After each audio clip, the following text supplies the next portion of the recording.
बाळा, इतका थकून का बसलास? जीवनाच्या लढाईत दमलास का? तू म्हणतोस, स्वामी आता माझ्यात ताकद नाही, आता सगळं संपलं.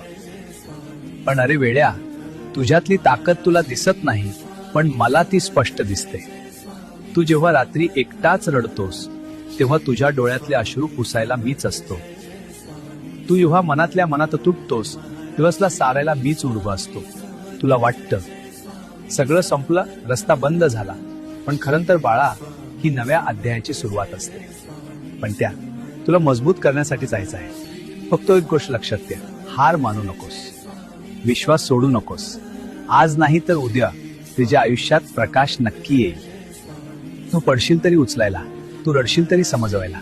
फक्त माझं नाव घे, उरलेलं सगळं मी पाहिले. तुझ्या कष्टाचं फळ तुला मिळेलच. विश्वास ठेव बाळा, मी तुझ्या पाठीशी आहे.